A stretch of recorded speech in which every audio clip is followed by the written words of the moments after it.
Hey guys, wanna know how to add animation to your video in Wondershare Filmora? Well, in this video, I'm going to show you how to do it.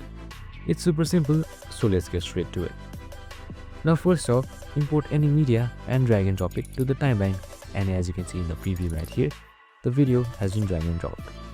Now, in order to add animations, on the right side you can see the video settings. It was this video menu right here, and right on the video you can see other options as well. Just click on this small arrow icon until you see animation. Now click on it. Now here you have various animations you can choose from. Zoom in, slide down, vortex, and so much more. I'll just add some basic animation, drag and drop it to your timeline or your video right here, and there you have it. In the preview too, it's a little slow, but as you can see, the fade in has been added. You can also add fade outs just like this, and you can select it through and you can adjust it through the keyframes right here. Just simply drag your keyframes to the left or right to shorten or make it longer. I hope this video helped.